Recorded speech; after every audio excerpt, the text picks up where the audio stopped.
Hola estudiantes, hoy es miércoles, hoy es el 15 de abril, hoy es la clase número 36. If I am counting correctly, we have this class and 7 more before the end of the semester, so we are definitely counting down and we have a lot of stuff that we have to get done yet before the end of the semester.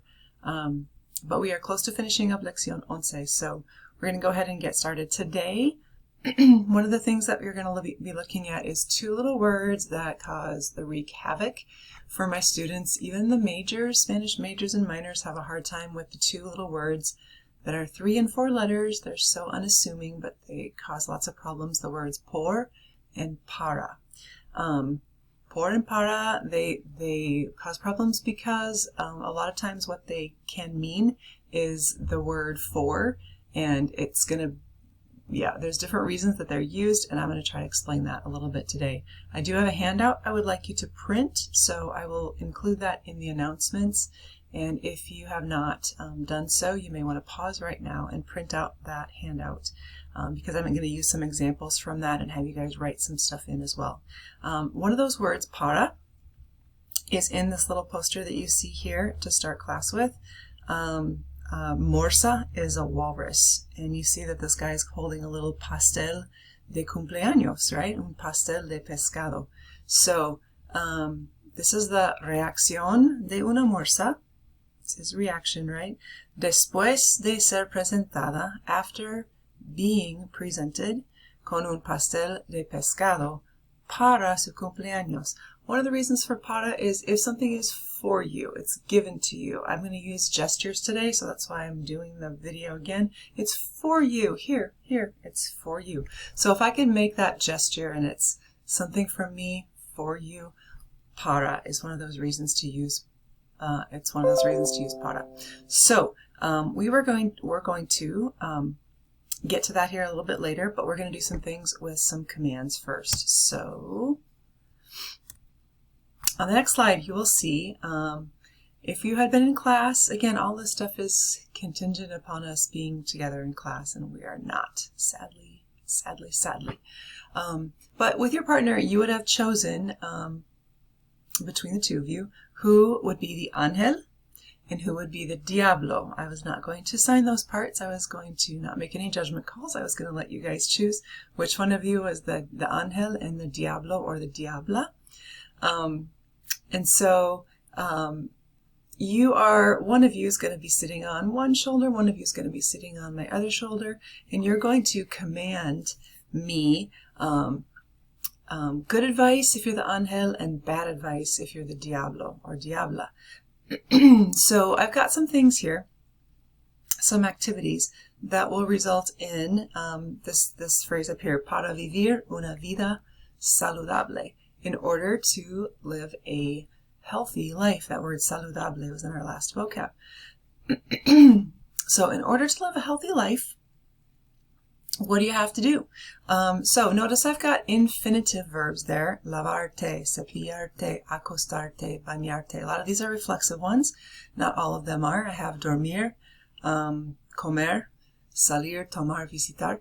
So what I'm going to have you do in a second is pause the video, and I would like you to play both parts since we don't have partners available. So it's going to give you a chance, as you notice here, to do the affirmative command and to do the negative command.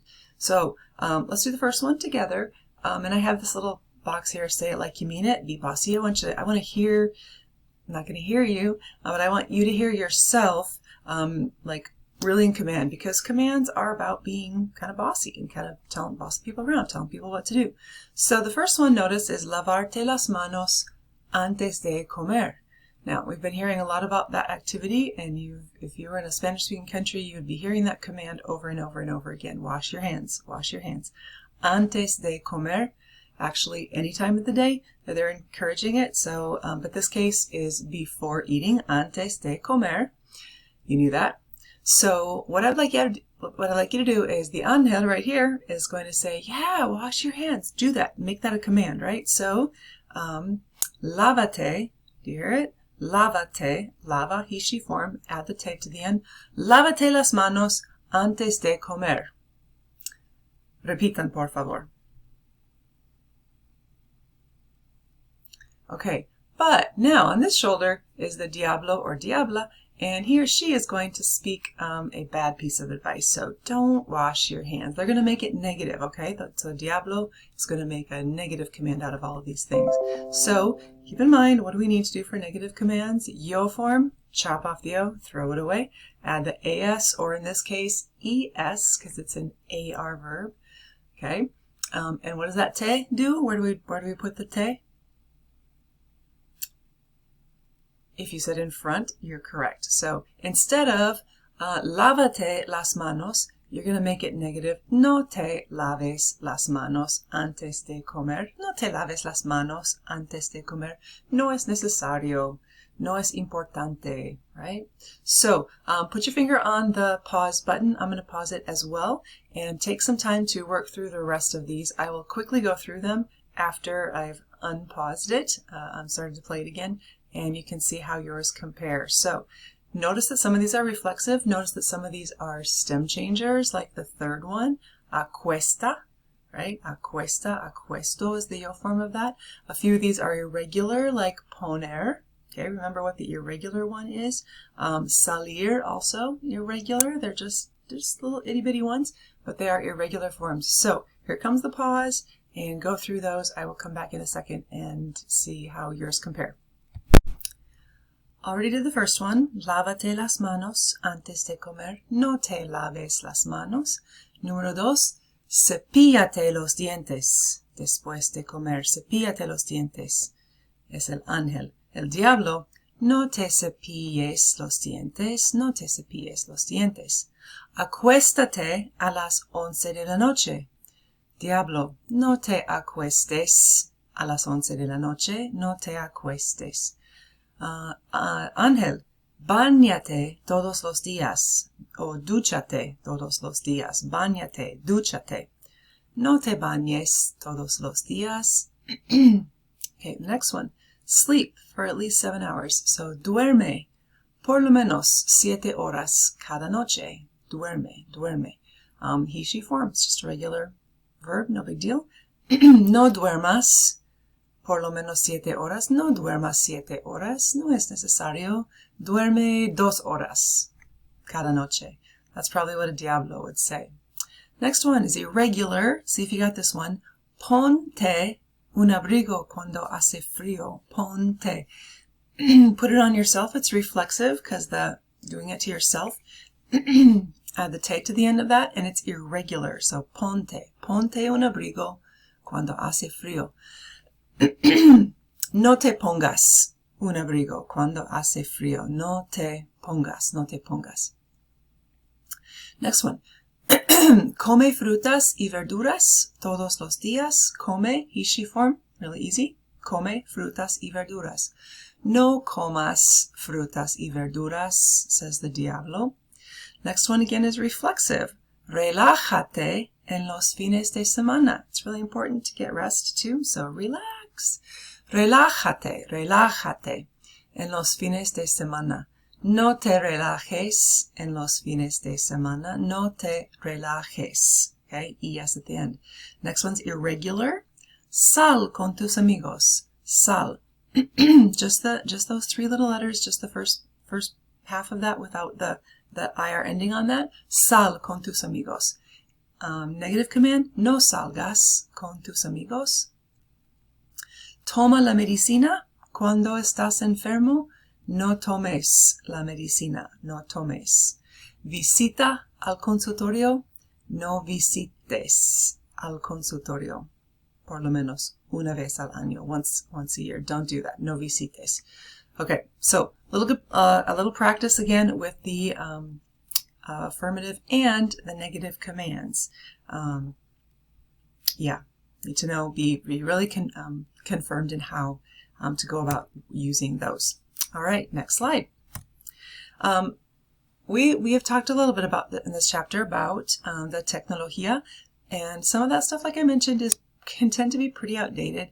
But one thing that is a part of all people's lives anymore is the teléfono celular. media sociales, social media type of things. And especially with mensajes de texto, you guys are familiar with the lingo and the abbreviations and all the things that you do to save out yourself all kinds of time as you text back and forth. And in Spanish, it's no different. So things like LOL, there's Spanish equivalents to those types of things. SMH, I don't have that one up here, the equivalent to that. But I would like you to take a look at these. I'm going to have you pause it a second, see if you can come up with what some of these are. Yeah, so pause it a second. I'll go through some of those in just a minute.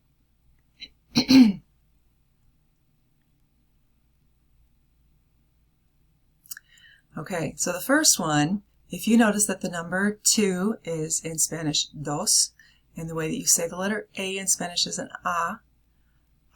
Dos, adios, adios. Okay, so instead of writing out all the letters, that is a quick equivalent to that. The next one, ¿qué tal? Instead of typing out the Q-U-E for the question word que, the letter K suffices. It's not exactly the same sound, but ¿qué tal? ¿Qué tal? Next one, te quiero mucho. Notice it's the first 2 letters of te quiero, and then mucho. I love you so much. A lot of times the little X is, you type the first letter, the last letter, and then the X is all the letters in between. Okay, it makes up for all the letters in between. So te quiero mucho. I love you so much. Sometimes the X in the next question is the equivalent to one of the words we're going to spend more time on today, the por. Por qué? Por qué? The one following that, there's different kinds of laughter presented here. Remember the J sounds like an H sound, so he, ha, ha, ha, hey, hey, hey. The last one, hey, hey, hey, that's kind of like a sarcastic laugh. Ha, ha, ha, it's kind of a belly laugh. He, kind of like a childish laugh, I guess. They all have different little bit of connotations to them, but definitely that laughter sound, and yeah, it's what people use to laugh when they're doing something on their screen. ¿Qué haces? ¿Qué haces? What are you doing? ¿Qué haces? And then I love the last one, because the last one speaks to the whole fact that the physical connection is really important. So when you greet and you take leave of somebody, you usually do that with either un abrazo, or in this case, un beso, un beso. So it's a really common way of instead of saying adios, or in addition to saying adios, leave this person, leave back out of the conversation with the un beso, un beso. I have some friends that have done a lot of, texting me and messaging me and Messenger, and there's an example of the por, or actually that's para. Para siempre ayudarme. No, it's por, sorry. She's thanking me for something, I don't remember what, but, and also she always, whenever she does many thanks, she always does the muchas. She puts the N in there. I think she hears an N when you say muchas, muchas gracias, muchas. She hears an N somehow. Por siempre ayudarme cuando te necesito. For always helping me when I need it. Por siempre ayudarme cuando te necesito. Here was another one. She said, y pensé quizás está enojado porque no es suficiente, por eso no los pago. I don't know. She was talking about somebody paying her for something, or her paying somebody or not paying for something. I don't remember what this was about, what this conversation was about. But notice that the quizás is like this equivalent to the QU, quizás, perhaps. He is angry because, porque, it's not enough, no es suficiente. Por eso, therefore, no los pago. I'm not paying them. So I don't remember. I think she was paying. I don't remember what the situation was, but we are at the end of our first video, so I'm going to close it up here, open up the second one, and we'll continue with the rest of today's class.